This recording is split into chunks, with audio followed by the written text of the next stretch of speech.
Hello students, स्वागत है आपका आज की क्लास में। तो बच्चों, आज हम करने वाले हैं धातु एवं अधातु चैप्टर के एनसीईआरटी क्वेश्चंस को। तो चलिए शुरू करते हैं। देखिए स्टूडेंट्स, तो आज जो कर रहे हैं हम वो है आपके एनसीईआरटी क्वेश्चंस। जितने भी आपके बुक्स के अंदर से जितने भी एनसीईआरटी क्वेश्चंस हैं उनको हम कवर अप करेंगे। तो पहला क्वेश्चन आपका है कि ऐसी धातु का उदाहरण दो जो कमरे के ताप पर द्रव हो। पहला हमें क्या बताना है? हमें बताना है कि कमरे के ताप पर वो द्रव हो। आपको याद होगा, मैंने आपको बताया था कि कौन सी धातु थी जो कमरे के ताप पर द्रव थी। वो थी आपकी मरकरी। हम लिख सकते हैं मरकरी होगी जो कमरे के ताप पर क्या होगी? द्रव होगी। उसके बाद देखते हैं शाबाश, दूसरा, चाकू से आसानी से काटा जा सकता है। ऐसी धातु जिसको चाकू से आसानी से काटा जा सके। पोटाशियम हो गया, कैल्शियम हो गया, सोडियम हो गया। ये सारे क्या हैं आपके?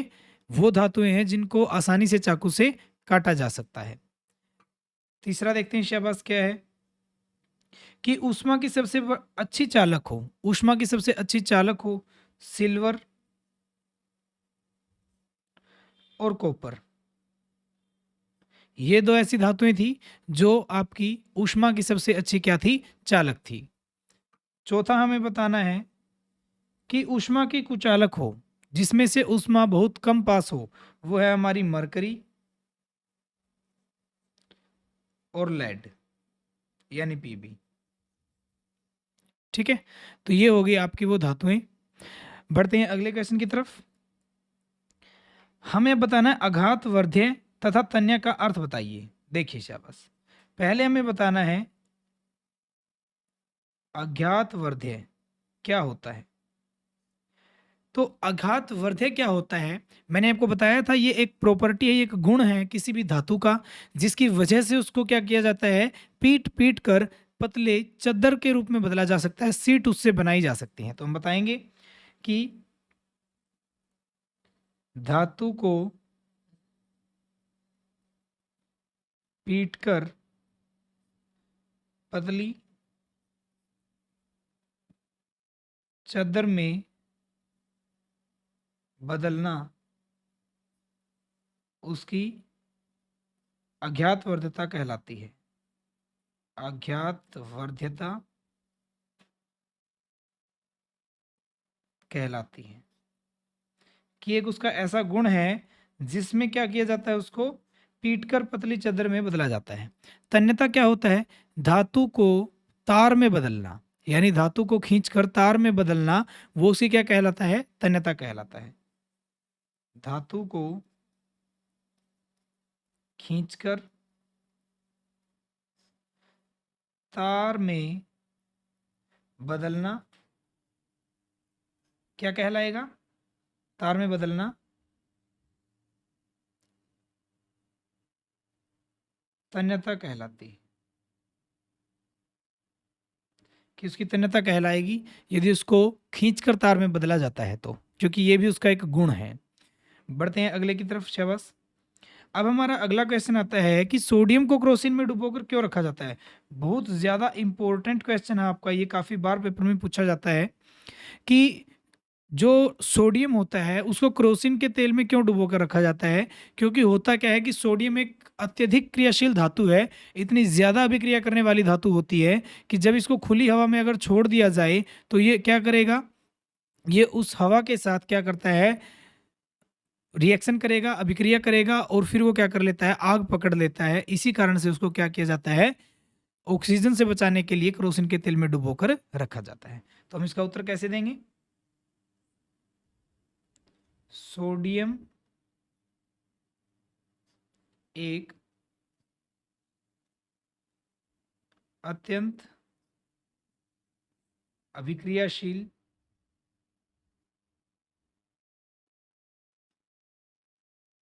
धातु है जिसे खुली हवा में रखने पर वायु, वायु का मतलब यहाँ ऑक्सीजन से है, के साथ अभिक्रिया करके आग पकड़ लेता है,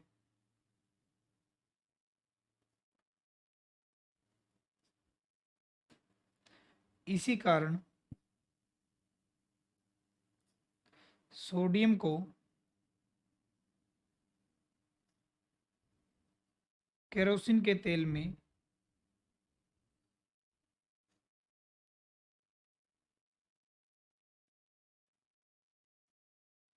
डुबोकर रखा जाता है। इसी कारण से इसको जो है केरोसिन के तेल में डुबोकर रखा जाएगा, क्योंकि वो ऑक्सीजन के साथ अभिक्रिया करके क्या कर लेता है, आग पकड़ लेता है। ठीक है, तो सोडियम एक अत्यंत अभिक्रियाशील धातु है, जिसे खुली हवा में रखने पर वह वायु के साथ अभिक्रिया करेगा और अभिक्रिया करने के बाद वो आग पकड़ लेता है। इसी कारण से उसको केरोसिन तेल में डुबो कर रखा जाएगा। बढ़ते हैं अगले क्वेश्चन की तरफ, जो क्या दे रखा है शाबाश देखिए, इन अभिक्रियाओं को के लिए समीकरण लिखिए। हमें समीकरण लिखना है इन अभिक्रियाओं के लिए। तो देखिए शाबाश कैसे लिखेंगे। पहला, भाप के साथ आयरन, यानी आपने आयरन यानी कि लोहा हो गया, और भाप के साथ यानी कि H2O, क्योंकि उसमें होगा तो जल। भाप का मतलब क्या है, जल। जब वो क्या होता है आपका, गैसीय अवस्था में हो, तो क्या होगा, देखिए शाबाश, यहाँ पर आयरन का ऑक्साइड बनेगा और प्लस में जो है हाइड्रोजन गैस क्या हो जाएगी, यहाँ से रिलीज हो जाती है। क्या होगा, आयरन का ऑक्साइड होगा और हाइड्रोजन गैस क्या हो जाएगी, रिलीज। बैलेंस कर सकते हैं, ऑक्सीजन 4 है तो ऑक्सीजन 4 कर दीजिए, आयरन 3 है तो ये 3 कर दिए, यहाँ पर 4 करेंगे, हाइड्रोजन 8 हो गई तो यहाँ पर भी क्या कर देंगे, 4 कर देंगे। तो बाकी सारा हमारा क्या हो जाएगा, बैलेंस हो जाएगा। ठीक है, तो इसमें हमने देखा कि जो आयरन है उसने अपना क्या बनाया, ऑक्साइड बनाया। फिर हमने देनी है दूसरी जो अभिक्रिया बतानी है, जल के साथ कैल्शियम की और पोटाशियम की। जल के साथ कैल्शियम, पहले कैल्शियम की करते हैं, जल के साथ, ठंडे जल के साथ की जाती है।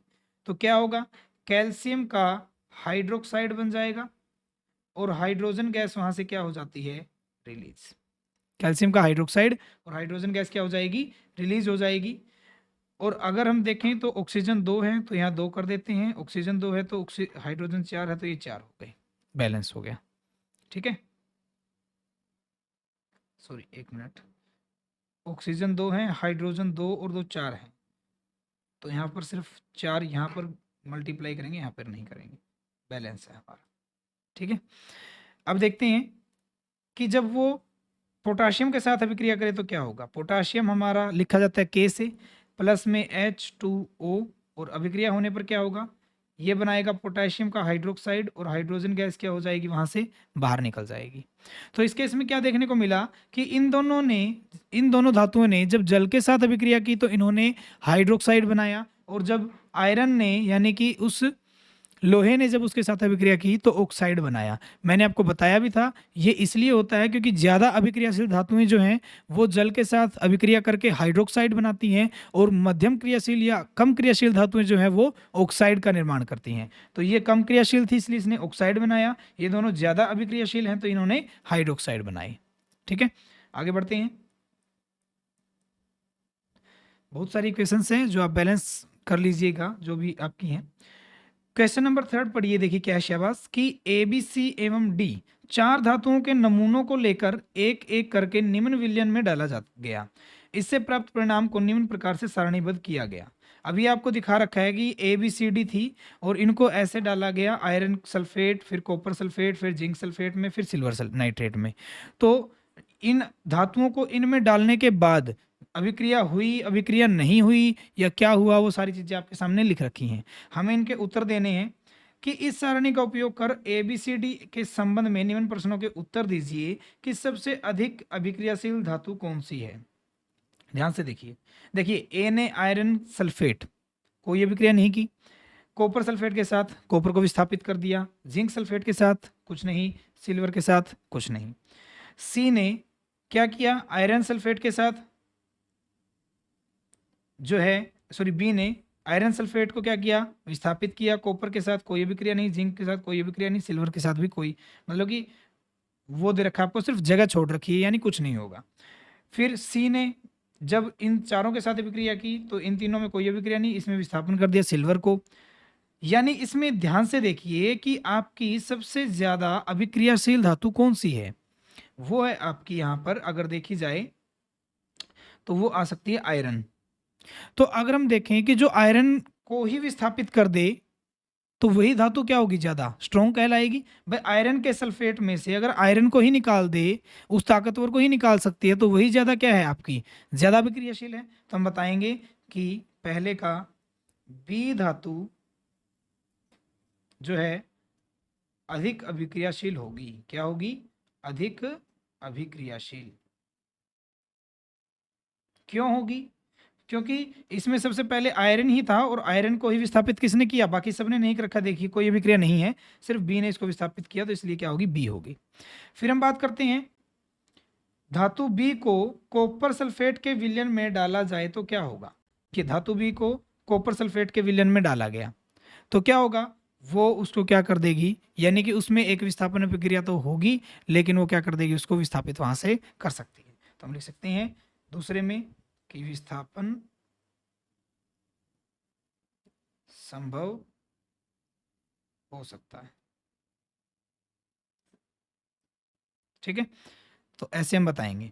उसके बाद हम बात करते हैं कि ए बी सी डी को अभिक्रियाशीलता के घटते हुए क्रम में लिखिए कि पहले कौन ज्यादा अभिक्रियाशील कौन है, फिर कौन कम है, फिर उससे कम कौन, फिर उससे कम कौन। हमें दिख रहा है, देखिए शाबाश, पहली धातु को ही विस्थापित किया बी ने, तो सबसे अभिक्रियाशील कौन है, बी।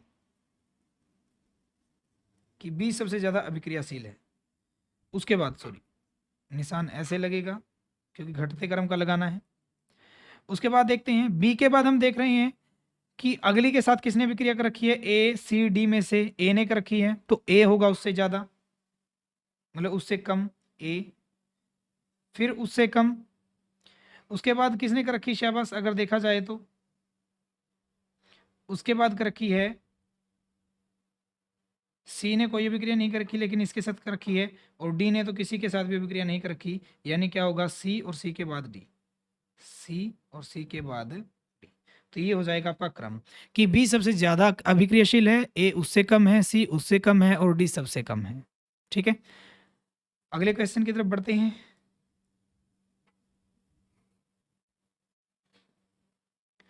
तो नेक्स्ट क्वेश्चन है हमारा कि अभिक्रियाशील धातु को तनु हाइड्रोक्लोरिक अम्ल में डाला जाता है तो कौन सी गैस निकलती है, और आयरन के साथ तनु हाइड्रो H2SO4 यानी सल्फ्यूरिक अम्ल की रासायनिक अभिक्रिया लिखिए।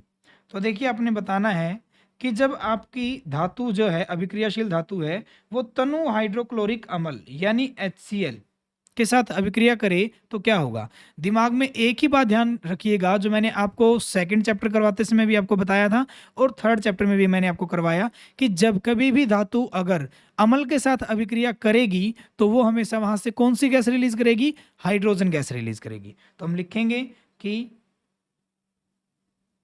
अभिक्रियाशील धातु को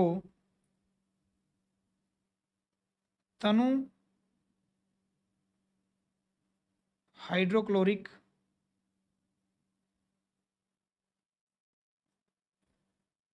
अम्ल में डालने पर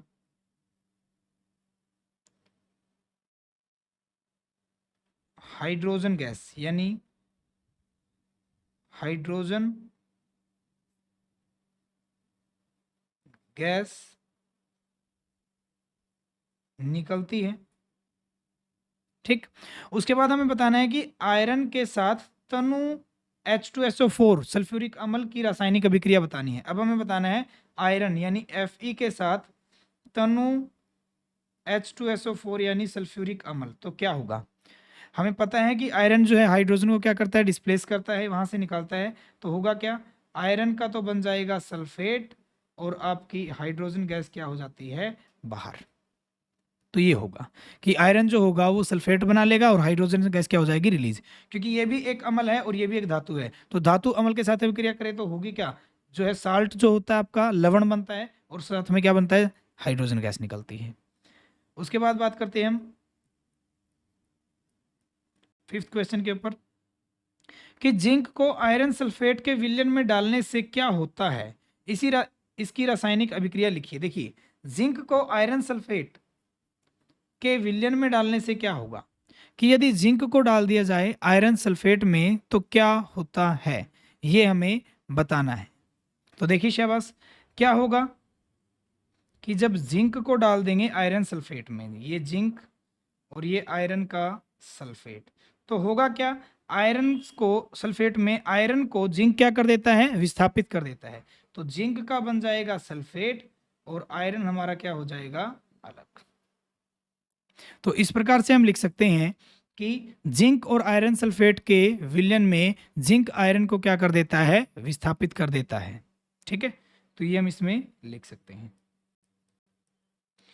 अगला प्रश्न है हमारा, सोडियम ऑक्सीजन एवं मैग्नीशियम के लिए इलेक्ट्रॉन बिंदु संरचना लिखिए। तो देखिए, सोडियम के लिए इलेक्ट्रॉन बिंदु संरचना, अब इलेक्ट्रॉन बिंदु संरचना आपको लिखनी आनी चाहिए। सोडियम का परमाणु संख्या होती है 11।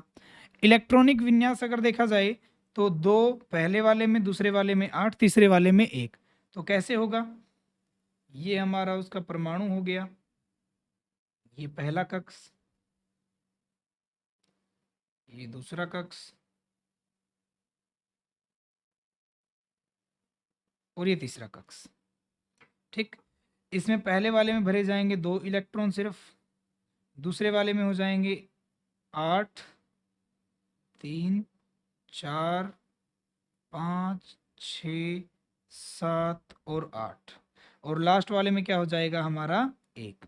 और अगर हम इसको लिखना चाहें तो हम इसको ऐसे भी लिख सकते हैं कि सोडियम जो है उसके ऊपर ऐसे एक इलेक्ट्रॉन बना देंगे कि उसका सिर्फ एक ही इलेक्ट्रॉन फ्री होता है, तो ऐसे भी हम दिखा सकते हैं। ऐसे इसका होगा जो है इलेक्ट्रॉन बिंदु संरचना। उसके बाद हम बात करते हैं कि ऑक्सीजन की। अब अगर ऑक्सीजन को देखा जाए तो ऑक्सीजन की परमाणु संख्या होती है 8। अकेले ऑक्सीजन के परमाणु की बात है तो ऑक्सीजन की परमाणु संख्या हो जाएगी 8। 8 है तो पहले वाले में भरे जाएंगे 2, दूसरे वाले में सिर्फ 6। तो होगा क्या, ये हमारा नाभिक, ये पहला कक्ष और ये दूसरा कक्ष।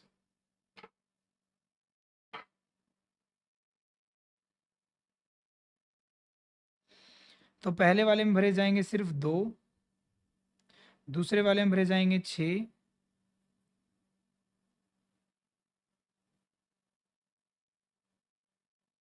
और लिख कैसे सकते हैं हम इसको, हम ऐसे भी लिख सकेंगे कि ऑक्सीजन, इसके ऊपर 6 इलेक्ट्रॉन, 1, 2, 3, 4, 5 और 6।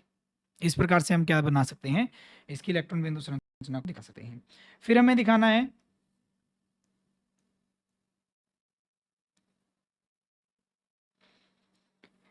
मैग्नीशियम की इलेक्ट्रॉन बिंदु संरचना। मैग्नीशियम Mg, मैग्नीशियम जो है उसकी परमाणु संख्या होते 12। पहले वाले में भरे जाएंगे 2, दूसरे वाले में 8 और तीसरे वाले में 2। होगा कैसे,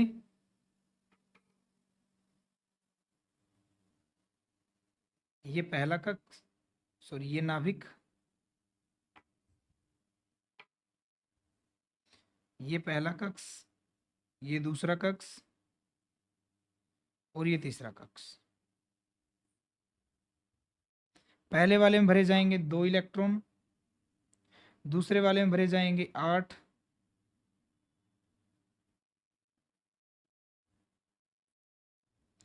और लास्ट वाले में भरे जाएंगे 2।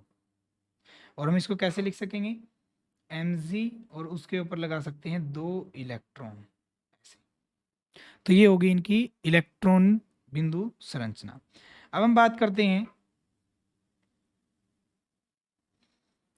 इसके दूसरे भाग की, जिसमें हमें क्या बताना है, इलेक्ट्रॉन के स्थानांतरण के द्वारा N2O sodium oxide, MgO magnesium oxide का निर्माण दर्शाइए कि ये कैसे बने हैं इलेक्ट्रॉनों के ही द्वारा। तो N2O देखिए, सबसे पहले N2O होगा क्या, सोडियम जो है हमने अभी अभी देखा सोडियम के पास अपना एक इलेक्ट्रॉन होता है, ऑक्सीजन के पास हमने देखा 6 इलेक्ट्रॉन होते हैं, तो ये इलेक्ट्रॉन चला जाएगा यहाँ पर और इसका ये इलेक्ट्रॉन भी चला जाएगा यहाँ पर, और ये बन जाएगा कुछ ऐसे कि सोडियम जो है वो बन जाते हैं पॉजिटिव, और वो कितने होते हैं 2। ठीक है, और सारे के ऊपर चार्ज आ जाएगा 2 पॉजिटिव, क्योंकि एक के ऊपर एक प्लस का, क्योंकि एक इलेक्ट्रॉन जा रहा है तो 2 के ऊपर 2 प्लस का।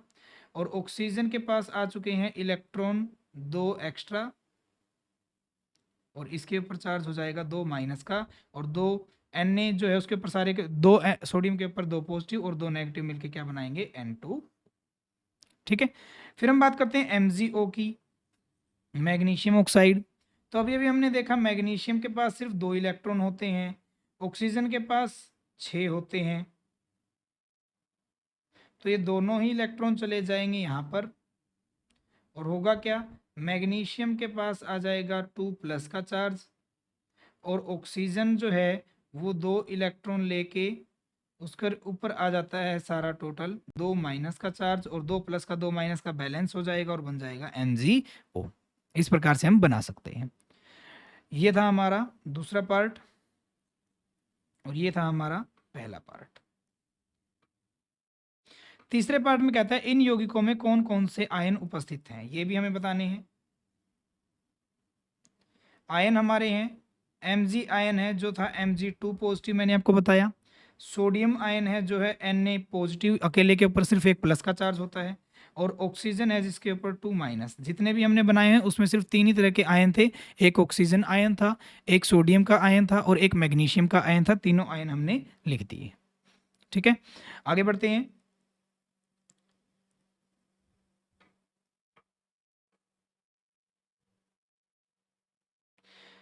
अब हमें बताना है कि आयनिक यौगिकों का गलनांक उच्च क्यों होता है, कि जो आयनिक यौगिक हैं उनका गलनांक कितना उच्च क्यों होता है। क्योंकि मैंने आपको बताया आयनिक यौगिकों में आयनिक आबंध होता है, और उस आबंध को तोड़ने के लिए बहुत ज़्यादा एनर्जी की ज़रूरत होती है, ऊर्जा की ज़रूरत होती है, इसीलिए उनका जो है गलनांक इतना ज़्यादा होता है। तो हम बताएंगे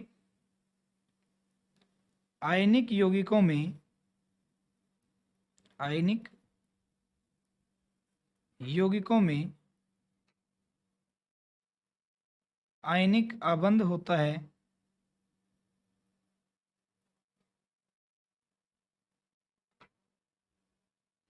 जिसे तोड़ने के लिए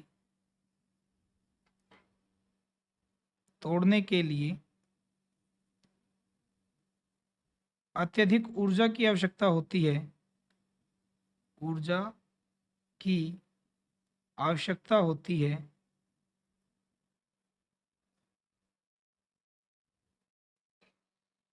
इसलिए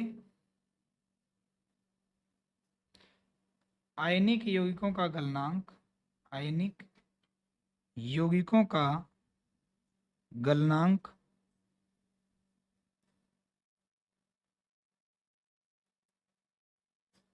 उच्च होता है, क्योंकि जो आयनिक यौगिक हैं उनका गलनांक बहुत ज़्यादा उच्च होता है, क्योंकि जो है उनके बीच में आबंध है वो ज़्यादा स्ट्रॉन्ग होगा। उसको तोड़ने के लिए जितनी ज़्यादा ऊर्जा देनी पड़ेगी, मतलब उनका जो स्ट्रॉन्ग है, जो बॉन्ड है उतना ज़्यादा है, और अगर वो टूटने में इतना ज़्यादा ऊर्जा देनी पड़ती है तो गलनांक भी क्या हो जाएगा, उतना ही ज़्यादा हो जाएगा। मतलब उनको गलने के लिए जो ऊर्जा दी जाएगी वो बहुत ज़्यादा दी जाएगी, क्योंकि आबंध इतनी आसानी से नहीं टूटते। बढ़ते हैं अगले क्वेश्चन की तरफ।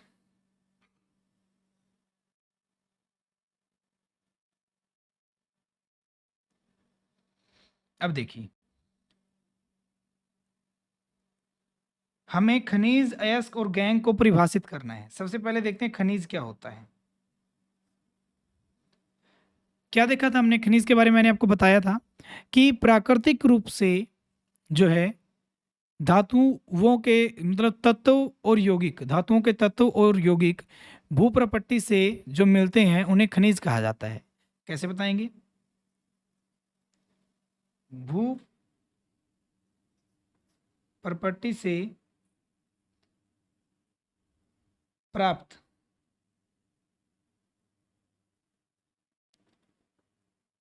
भूप्रपट्टी से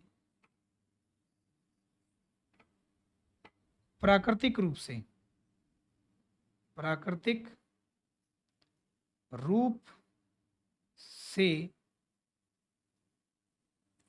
प्राकृतिक रूप से धातुओं के तत्व एवं यौगिक भूप्रपट्टी से प्राकृतिक रूप से धातुओं के तत्व एवं यौगिक खनिज कहलाते हैं। खनिज कहलाते हैं। धातुओं से प्राकृतिक रूप से प्राप्त, यहाँ पर एक वर्ड और लिख लीजिएगा, प्राप्त, कि जो भूप्रपट्टी से प्राकृतिक रूप से प्राप्त होते हैं क्या, धातुओं के तत्व और यौगिक, वो क्या कहलाते हैं, खनिज कहलाते हैं। फिर हमें बताना है अयस्क के बारे में। अयस्क क्या होते हैं? जिन खनिज में धातुओं की सांद्रता ज्यादा होती है उन्हें हम अयस्क कहते हैं। जिन खनिजों में धातुओं की सांद्रता या एक विशिष्ट धातु की सांद्रता अधिक हो तो वह अयस्क कहलाते हैं। क्या कहलाते हैं? अयस्क कहलाएंगे। तीसरा हमारा आता है गैंग। किसे कहेंगे? गैंग। गैंग होता है जो अयस्क होते हैं उनके साथ बहुत सारी अशुद्धियां होती हैं, जैसे रेत, धूल के कण इत्यादि, उनको क्या बोला जाता है? गैंग बोला जाता है। अयस्कों के साथ बहुत सारी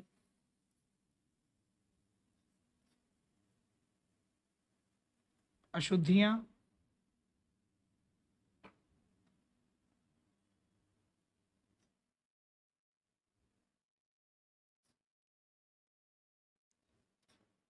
होती हैं जिन्हें गैंग कहा जाता है। जैसे धूल, मिट्टी इत्यादि। कि खनिज क्या होते हैं? खनिज होते हैं जो जमीन भूप्रपट्टी से प्राकृतिक रूप से जो हमें प्राप्त होते हैं, तत्वों के यौगिक, मतलब कि धातुओं के तत्व और यौगिक, तो वो क्या कहलाते हैं? आपके खनिज कहलाते हैं। और जिस भी खनिज में जो है धातु की सांद्रता अधिक होती है, कि उसमें धातु अधिक मिलती है, तो उसको हम क्या बोलते हैं? अयस्क। और अयस्क के साथ जो बहुत सारी अशुद्धियां होती हैं, जैसे मिट्टी, धूल के कण, रेत इत्यादि, वो क्या कहलाते हैं? आपके गैंग कहलाते हैं। तो अगला प्रश्न है हमारा, दो धातुओं के नाम बताइए जो प्राकृतिक रूप से मुक्त अवस्था में पाई जाती हैं। कि प्रकृति में मुक्त अवस्था में पाई जाने वाली, एक तो है सोना और एक है प्लेटिनम। एक तो सोना और एक प्लेटिनम, दो ऐसी धातुएं हैं जो मुक्त रूप से पाई जाती हैं। अगला है हमारा, धातुओं को उसके ऑक्साइड से प्राप्त करने के लिए किस रासायनिक प्रक्रम का उपयोग किया जाता है? बताइए। देखिए, धातुओं को उनके ऑक्साइड से प्राप्त करने के लिए अलग अलग तरीकों का उपयोग करते हैं। जैसे सबसे पहले हम बात करते हैं कम अभिक्रियाशील धातु। कम अभिक्रियाशील धातु को केवल गर्म करने से प्राप्त कर सकते हैं। कि जो कम क्रियाशील धातुएं होती हैं उनको केवल गर्म करने से ही प्राप्त किया जा सकता है। जैसे मरकरी का ऑक्साइड, इसको केवल गर्म कर दिया जाए, हीट किया जाए, तो मरकरी अलग और ऑक्सीजन अलग निकल जाती है। ठीक है। उसके बाद अगर हम बात करें कि मध्यम क्रियाशील धातुओं की, मध्यम क्रियाशील धातुओं के ऑक्साइड, धातुओं के ऑक्साइड, क्योंकि ऑक्साइड पे बात है, को अपचायकों द्वारा, अपचायकों द्वारा प्राप्त किया जाता है। अब अपचायकों के द्वारा कैसे प्राप्त करेंगे शाबाश, देखिए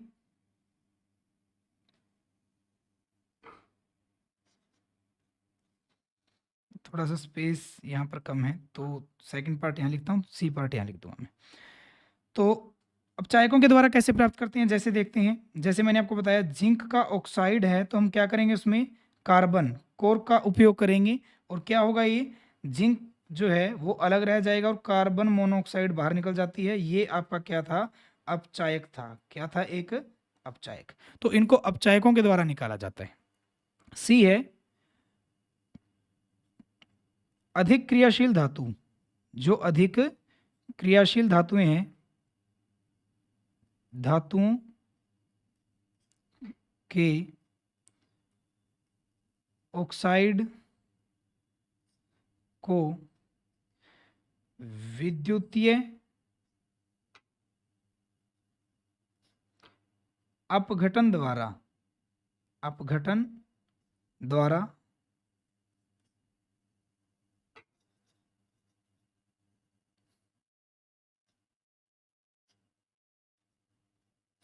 विद्युतीय अपघटन द्वारा प्राप्त कर सकते हैं, क्योंकि उनके ऑक्साइड को इतनी आसानी से नहीं निकाला जा सकता कि उनको डायरेक्ट गर्म किया जाए, उनको विद्युतीय अपघटन करके उनको जो है आसानी से प्राप्त कर सकते हैं। तो ये हो गया धातुओं के ऑक्साइड से प्राप्त करने के तरीके, क्योंकि अलग अलग धातुएं अलग अलग प्रकार की होती हैं, अलग अलग प्रकृति की होती हैं, तो अलग अलग रूप से ही उनको प्राप्त किया जाता है। अगला क्वेश्चन है हमारा कि जिंक, मैग्नीशियम एवं कॉपर के धात्विक ऑक्साइडों को निम्न धातुओं के साथ गर्म किया गया है और हमें किस स्थिति में विस्थापन अभिक्रिया होगी वो बताना है। इसी में बता देते हैं कि किस में अभिक्रिया होगी। देखिए जिंक ऑक्साइड है, अगर जिंक के ही साथ अभिक्रिया करेंगे तो नहीं होगी, क्योंकि उसको विस्थापित नहीं कर पाएगा। मैग्नीशियम के साथ करेंगे तो, अगर यहाँ पर मैग्नीशियम के साथ किया जाए तो होगी, क्योंकि मैग्नीशियम जो है वो जिंक से ज़्यादा अभिक्रियाशील धातु है, तो मैग्नीशियम जो है जिंक को विस्थापित कर सकती है। कॉपर जो है, कॉपर जिंक को कभी भी विस्थापित नहीं कर सकता, तो यहाँ पर वो अभिक्रिया नहीं होगी। बात करते हैं मैग्नीशियम के ऑक्साइड की। मैग्नीशियम तो अपने आप में ही एक अभिक्रियाशील धातु है, तो जिंक उसको विस्थापित नहीं कर सकता, तो नहीं होगी। मैग्नीशियम मैग्नीशियम को विस्थापित नहीं कर सकता, ये भी नहीं होगी। और कॉपर मैग्नीशियम को वैसे ही विस्थापित नहीं कर पाएगा, ये भी नहीं होगी। ये सारा कुछ देखा जाता है जो आपकी क्रियाशीलता वाली जो श्रेणी थी, आपकी सक्रियता श्रेणी, उसके द्वारा देखा जाता है कि ये अभिक्रियाएं होंगी या नहीं होंगी। वो आपको अगर याद है तो आप आराम से कर सकते हैं।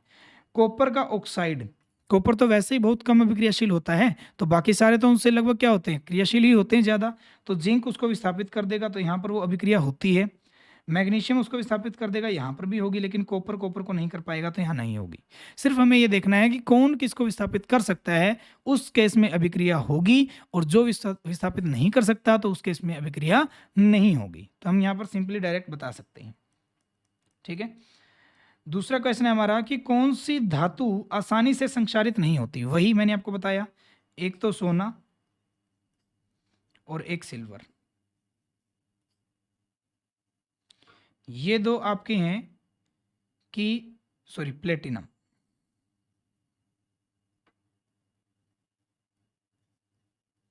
प्लेटिनम और सोना, ये आपकी दो ऐसी धातुएं हैं जो स्वतंत्र रूप से भी पाई जाती हैं और ये संक्षारित भी नहीं होती इतनी आसानी से। उसके बाद हम बात करते हैं मिश्र धातु क्या होती हैं। मिश्र धातु जिसको बोलते हैं, मिश्र धातु कैसे बताएंगे हम कि मिश्र धातुएं, धातु धातु का या धातु अधातु का समांगी मिश्रण होता है, उसको हम क्या बोलते हैं, मिश्र धातु बोलते हैं।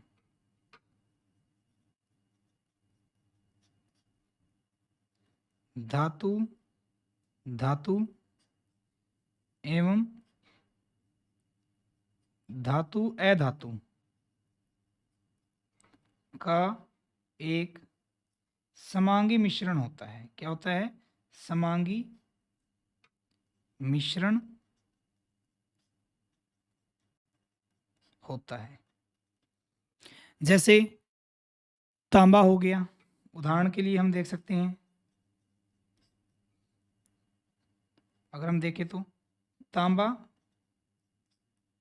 ठीक है। उसके बाद हम देख सकते हैं कांसा, कांसे के बर्तन होते हैं इत्यादि। ये सारे आपके क्या हैं? आपके ये जो है आपके मिश्रातु कहलाते हैं, क्योंकि इसमें धातु और अधातु या धातु धातु का मिश्रण होता है, एक समांगी मिश्रण है, तो उसके द्वारा इनको प्राप्त किया जाता है। तो ये था आपका इसके बारे में। तो यहाँ पर आपके जो एनसीईआरटी के जितने भी क्वेश्चन हैं वो सारे खत्म होते हैं, समाप्त होते हैं।